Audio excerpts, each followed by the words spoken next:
Assalamualaikum warahmatullahi wabarakatuh. Perkenalkan kami dari kelompok 3 akan mempresentasikan mengenai BPHTB dan Bea Materi.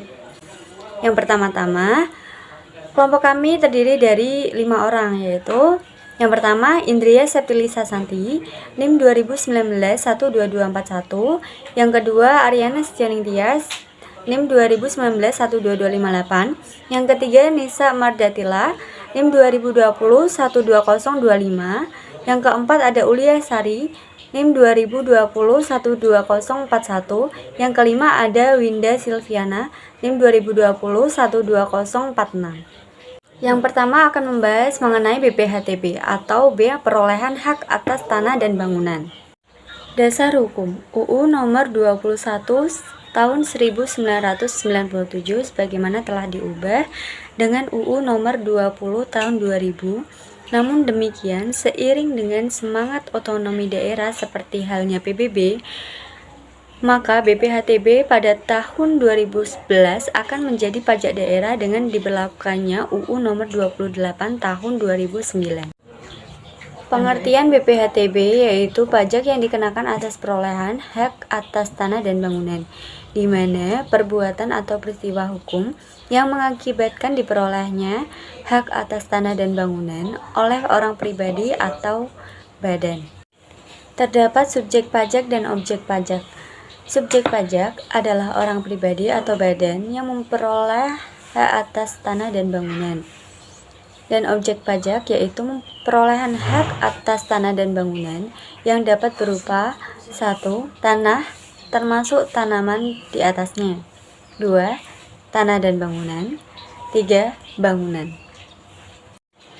Prinsip-prinsip yang diatur dalam UU BPHTB. Yang pertama, pemenuhan kewajiban berdasarkan sistem self-assessment. Yang kedua, tarif sebesar 5% dari nilai perolehan objek pajak kena pajak atau NPOPKP. Yang ketiga, nilai perolehan wajib pajak tidak kena pajak atau NPOPTKP ditetapkan paling rendah 60 juta dan 300 juta atas waris atau hibah wasiat. 4. Pengenaan sanksi terhadap wajib pajak dan pejabat-pejabat umum yang melanggar ketentuan atau tidak melaksanakan kewajibannya. 5. Penerimaan BPHTB merupakan penerimaan negara, sebagian besar diserahkan kepada pemerintah daerah. Keenam, semua pungutan atas perolehan hak atas tanah dan bangunan di luar ketentuan UU ini tidak diperkenankan. Selanjutnya adalah objek BPHTB. BPHTB adalah pajak yang dikenakan atas perolehan hak atas tanah dan bangunan. Perolehan hak sendiri bisa berasal dari jual beli, hibah, waris, putusan hakim, tukar-menukar, hibah wasiat, pemisahan hak, hadiah, pemasukan dalam perseroan, dan penggabungan atau pelaburan usaha. Sedangkan untuk pemberian hak baru terbagi menjadi 2, ada kelanjutan pelepasan hak dan di luar pelepasan hak. Nah, kelanjutan pelepasan hak yaitu pemberian hak baru dari negara atas tanah yang berasal dari pelepasan hak. Sedangkan di luar pelepasan hak yaitu pemberian hak baru dari negara atau dari pemegang hak milik berdasarkan undang-undang. Jenis hak-hak atas tanah berdasarkan pasal 85 ayat 3. Ada hak milik, hak guna usaha, hak guna bangunan, dan hak pakai diatur di dalam Undang-Undang Rumah Susun, yaitu Undang-Undang Nomor 16 Tahun 1985. Kemudian, hak milik atas satuan rumah susun diatur juga di dalam Undang-Undang Rumah Susun, yaitu Undang-Undang Nomor 16 Tahun 1985. Dan yang terakhir adalah hak pengelolaan diatur di dalam PP Nomor 8 Tahun 1953. Pengecualian BPHTB. Yang pertama, perwakilan diplomatik, konsulat berdasarkan asas perlakuan timbal balik. Yang kedua, negara untuk penyelenggaraan pemerintahan dan atau untuk pelaksanaan pembangunan guna kepentingan umum. Yang ketiga, badan atau perwakilan organisasi internasional yang ditetapkan dengan keputusan Menteri Keuangan. Yang keempat, orang pribadi atau badan yang digunakan untuk kepentingan ibadah. Yang kelima, orang pribadi atau badan karena konversi hak atau karena perbuatan hukum lain dengan tidak merubah nama. Yang keenam, orang pribadi atau badan karena wakaf, yaitu pengalihan harta untuk kepentingan umum di jalan Allah. Dasar pengenaan BPHTB. Dasar pengenaan BPHTB adalah nilai perolehan objek pajak atau NPOP. NPOP ditentukan sebesar harga transaksi dalam hal kegiatan jual beli, dan NPOP ditentukan sebesar harga pasar dalam hal tukar menukar, hibah, hibah wasiat, waris, pemasukan dalam perseroan atau badan hukum lainnya, pemisahan hak yang mengakibatkan peralihan hak karena pelaksanaan putusan hakim yang memiliki kekuatan hukum tetap, penggabungan usaha, pelaburan atau pemekaran usaha, atau hadiah.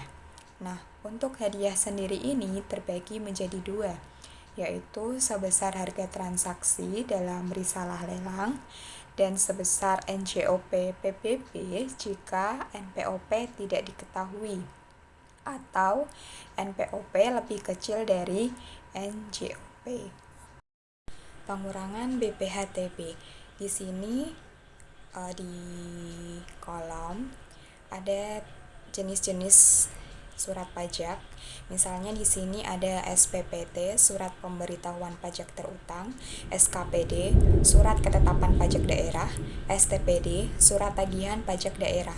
Nah, apabila salah satu di antara surat pajak tersebut ada kesalahan tulis, kesalahan hitung, maupun kekeliruan penerapan ketentuan tertentu dalam peraturan perundang-undangan perpajakan daerah, wajib pajak dapat mengajukan surat permohonan pengurangan yang ditunjukkan kepada kepala daerah. Kemudian, nilai perolehan objek pajak tidak kena pajak atau NPOP TKP.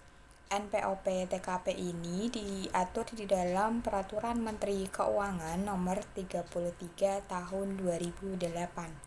NPOP TKP ini ditetapkan maksimal sebesar 60 juta dan untuk waris atau hibah yang masih mempunyai hubungan keluarga saudara ditetapkan secara regional maksimal 300 juta.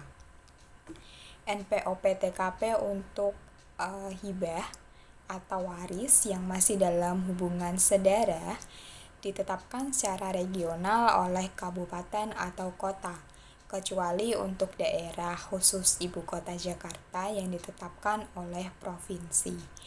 Untuk waris atau hibah wasiat, BPHTB dibayar sebesar 50% dari BPHTB yang terutang. Tarif dan perhitungan BPHTB diatur di dalam Undang-Undang Nomor 28 Tahun 2009 Pasal 89.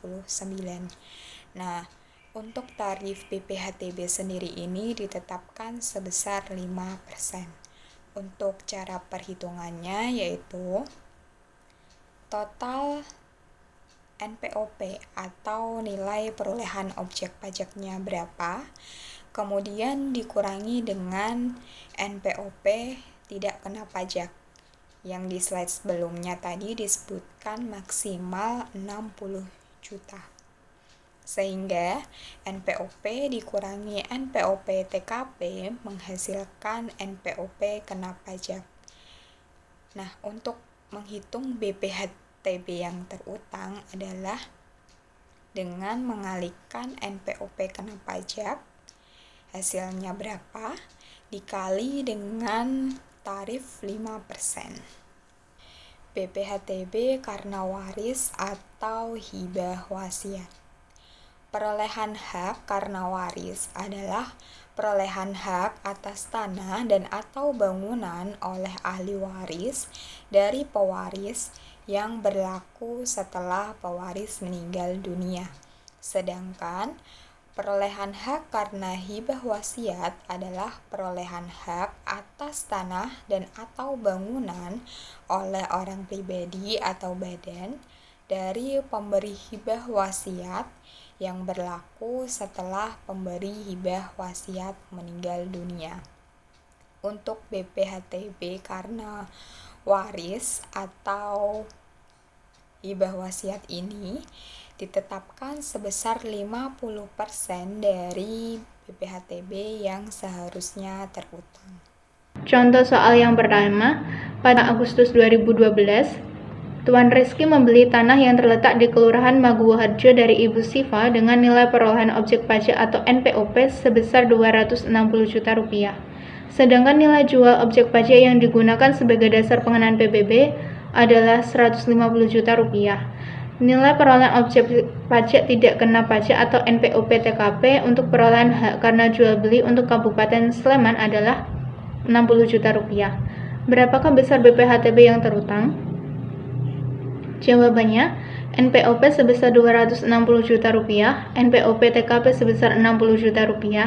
NPOP kena pajak berasal dari pengurangan NPOP sebesar Rp260 juta dikurangi NPOP TKP sebesar Rp60 juta, sehingga hasilnya Rp200 juta.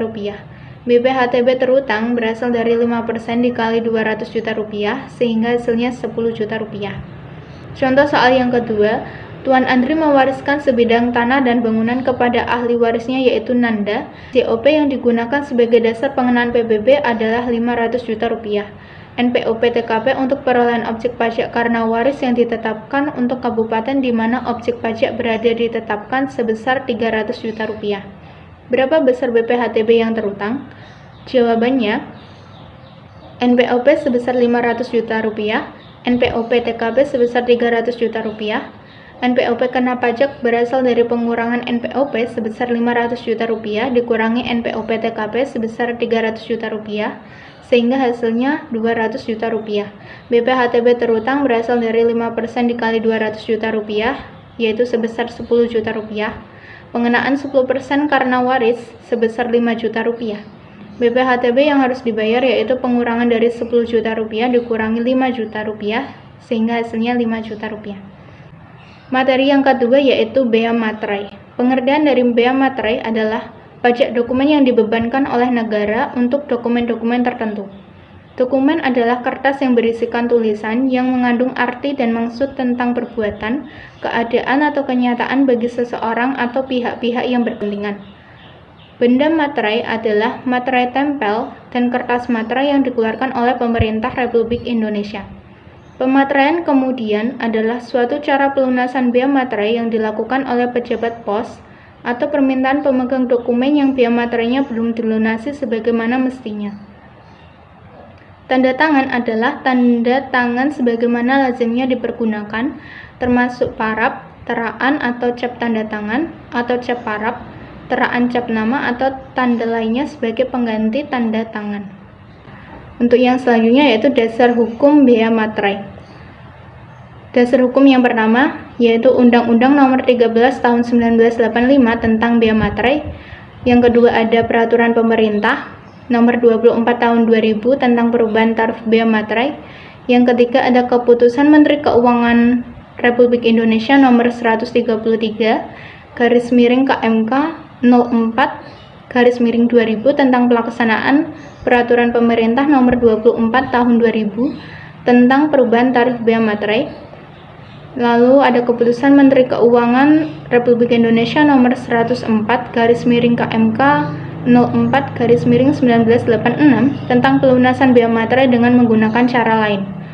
Yang keempat ada Surat Edaran Dirjen Pajak Nomor 38 atau PJ 1994 tentang penggunaan kertas bermaterai dan kertas biasa bermaterai tempel. Lalu ada Surat Edaran Dirjen Pajak Nomor 29/PJ 53 Tahun 1995 tentang pelaksanaan perubahan tarif bea materai. Lalu yang terakhir yaitu Surat Edaran Dirjen Pajak Nomor 44/PJ 53 Tahun 1995 tentang cara pemateraian kemudian tanpa sanksi dalam masa transisi. Selanjutnya akan dibacakan oleh rekan saya. Dasar hukum yang berlaku. Undang-Undang Nomor 10 Tahun 2020 tentang bea materai.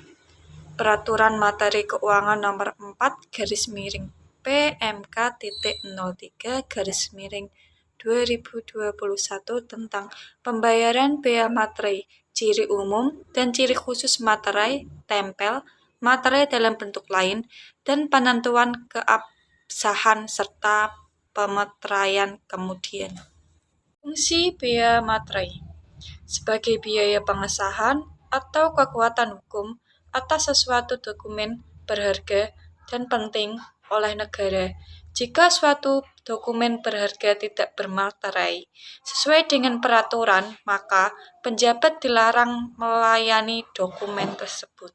Subjek bea materai ada 3. Yang pertama, pihak yang menerima atau mendapatkan manfaat dari dokumen, kecuali pihak-pihak yang bersangkutan menentukan lain. 2. Dalam hal dokumen dibuat sepihak, misal kwitansi, bea materai terutang oleh penerima kwitansi. Yang ketiga, dalam hal dokumen dibuat oleh 2 pihak atau lebih, misal surat perjanjian di bawah tanda tangan, maka masing-masing pihak terutang bea materai. Objek bea materai. Bea materai dikenakan atas 1.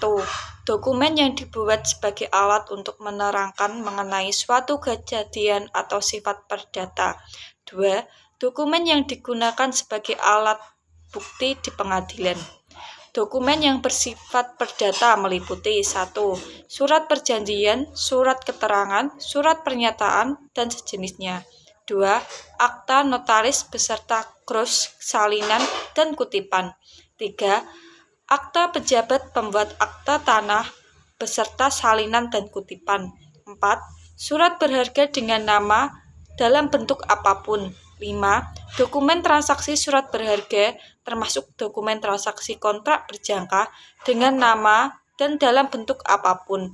6. Dokumen lelang berupa kutipan risalah lelang. 7. Dokumen yang menyatakan jumlah uang dengan nilai nominal lebih dari 5 juta yang menyebutkan penerimaan uang atau berisi pengakuan bahwa utang seluruhnya atau sebagian telah dilunasi atau diperhitungkan. Yang terakhir, dokumen lain yang sudah ditetapkan dalam peraturan pemerintah. Selanjutnya yaitu tarif umum. Bea materai yang berlaku mulai 1 Januari 2021, Undang-Undang Nomor 10 Tahun 2020 adalah 10.000. Yang pertama, materai tempel memiliki ciri umum dan ciri khusus. Ciri umum memuat gambar lambang negara Garuda Pancasila, frasa mental tempel, dan angka yang menunjukkan nilai nominal.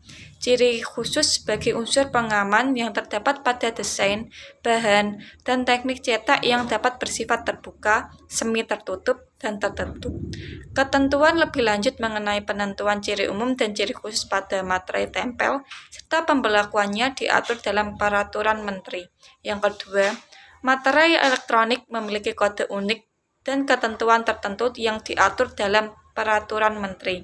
Yang ketiga, materai yang bentuk lain yang ditetapkan oleh Menteri merupakan materai yang dibuat dengan menggunakan mesin teraan, materai digital, sistem komputerisasi, teknologi percetakan, dan sistem atau teknologi lainnya. Bukan objek atau tidak dikenakan bea materai. Yang pertama, dokumen yang berupa A. Surat penyimpanan barang, B. Konosemen, C. Surat angkut penumpang dan barang, D. Bukti untuk pengiriman dan penerimaan barang, E. Surat pengiriman barang untuk dijual atas tanggungan pengirim, F. Surat-surat lain yang dapat disamakan dengan surat sebagainya yang dimaksud dalam huruf A sampai huruf F. Yang kedua, segala bentuk ijazah. Yang ketiga, tanda terima gaji, uang tunggu, pensiun, uang tunjangan, dan pembayaran lainnya yang ada kaitannya dengan hubungan kerja serta surat-surat yang diserahkan untuk mendapatkan pembayaran itu. Yang keempat, tanda bukti penerimaan uang negara dari kas negara, kas pemerintah daerah, bank, dan lembaga lainnya yang ditunjukkan oleh negara berdasarkan ketentuan peraturan perundang-undangan. Lanjutan, yang kelima, kwitansi untuk semua jenis pajak dan untuk penerimaan lainnya yang dapat dipersamakan dengan itu yang berasal dari kas negara, kas pemerintahan daerah, bank, dan lembaga lainnya yang ditunjukkan berdasarkan ketentuan peraturan perundang-undangan. Yang keenam, tanda penerimaan uang yang dibuat untuk keperluan intern organisasi. Yang ketujuh, dokumen yang menyebutkan simpanan uang, tabungan, atau surat berharga pembayaran uang simpanan kepada penyimpan oleh bank, koperasi, dan badan lainnya yang bergerak di bidang tersebut. Yang kedelapan, surat gadai yang diberikan oleh perusahaan umum. Yang kesembilan, tanda pembagian keuntungan bunga atau imbal hasil dari surat berharga dengan nama dan dalam bentuk apapun. Yang kesepuluh, dokumen yang diterbitkan dan dihasilkan oleh Bank Indonesia dalam rangka pelaksanaan kebijakan moneter. Selanjutnya, ada saat dan pihak yang terutang bea materai. Ada dua, yang pertama saat terutang dan yang kedua pihak yang terutang.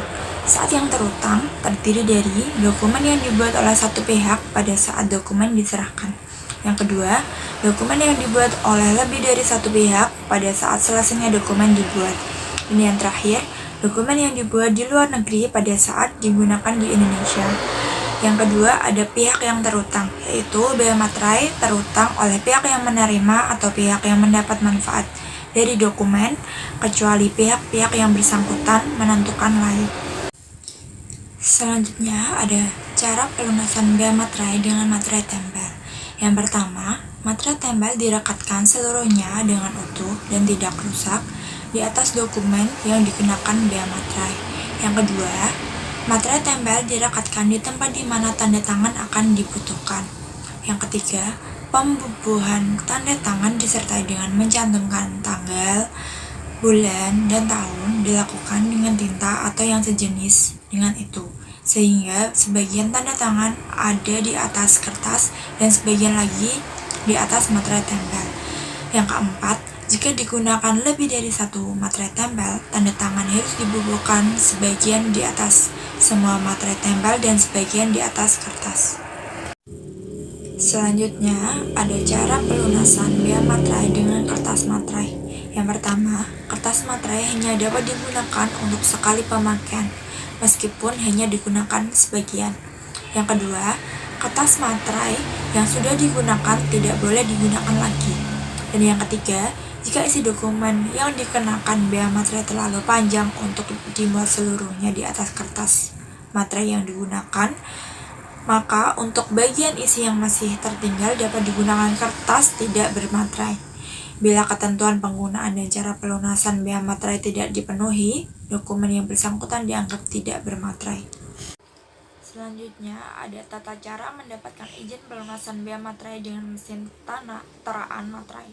Yang pertama, penerbit dokumen harus mengajukan permohonan izin secara tertulis kepada kepala KPP setempat dengan mencantumkan jenis, merek, tahun pembuatan mesin teraan materai yang dimintakan izin penggunaan.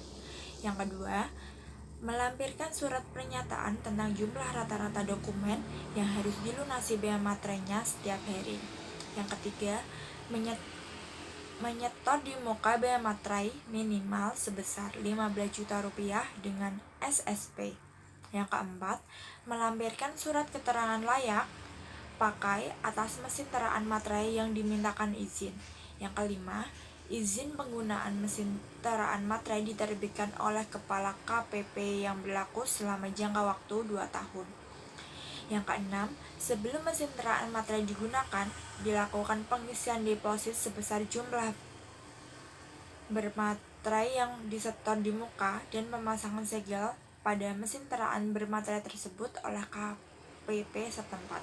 Dan yang terakhir atau yang ketujuh, dibuatkan berita acara pemasangan segel untuk pemakaian yang pertama kali dan berita acara pembukuan dan pemasangan segel untuk perpanjangan pemakaian mesin teraan materai. Denda administrasi dan kewajiban pemenuhan bea materai. Ada dua. Yang pertama, dokumen yang terutang bea materai tetapi bea materainya tidak atau kurang dilunasi sebagaimana mestinya dikenakan denda sebesar 200% dari bea materai yang tidak atau kurang dibayar. Yang terakhir, pelunasan bea materai terutang berikut dendanya dengan cara pemeteraian kemudian. Selanjutnya ada contoh soal. Tuan Ari sebagai seorang pengusaha dalam bulan Maret 2020 memiliki transaksi bisnis sebagai berikut. Yang pertama, membayar gaji karyawan masing-masing sebesar 1 juta rupiah. Yang kedua, membayar utang kepada supplier atas pembelian 100 buah balok kayu dengan harga masing-masing balok 150 juta rupiah. Yang ketiga, membayar pajak senilai 750.000. Yang keempat, transfer intern bank untuk membayar kuliah anaknya di Jakarta sebesar 6 juta rupiah. Yang kelima, membuat akta PPAT atas pengalihan tanah miliknya di Bandung. Pertanyaannya, bagaimana perlakuan bea materai atas dokumen-dokumen di atas? Jawab. Untuk yang pertama, dokumen gaji merupakan bukti pembayaran gaji kepada karyawan, bukan merupakan dokumen terutang bea materai. Yang kedua, dokumen pembayaran utang kepada supplier atas pembelian 100 buah balok kayu terutang bea materai sebesar Rp10.000. Yang ketiga, dokumen pembayaran pajak tidak terutang bea materai. Yang keempat, dokumen transfer intern bank tidak dikenakan bea materai. Yang kelima, atau yang pertanyaan terakhir, akta PPAT yang dibuat oleh pejabat PPAT beserta rangkapnya merupakan dokumen yang terutang bea materai masing-masing sebesar Rp10.000. Contoh soal yang kedua. PT Tentra memiliki dokumen rata-rata 100 buah per hari yang harus bermaterai. Perusahaan ini biasanya menggunakan mesin teraan untuk mempermudah pelunasan bea materai. Apabila perusahaan ini lupa memateraikan 100 dokumen yang merupakan tagihan untuk kliennya, yang nilai tagihan untuk masing-masing dokumen sebesar 1 juta, dan dokumen tersebut telah dipergunakan berapa bea materai yang harus dibayar PT Tantram dengan sanksinya? Jawabannya, dokumen yang belum dimateraikan 100 dokumen, bea materai terutang untuk satu dokumen yaitu 6.000, bea materai terutang yaitu sebesar 600.000, sanksi 200% yaitu sama dengan 1.200.000, dan bea materai yang masih harus dibayar yaitu 1.800.000. Baik, cukup sekian presentasi dari kelompok 3, kurang lebihnya mohon maaf. Wassalamualaikum warahmatullahi wabarakatuh.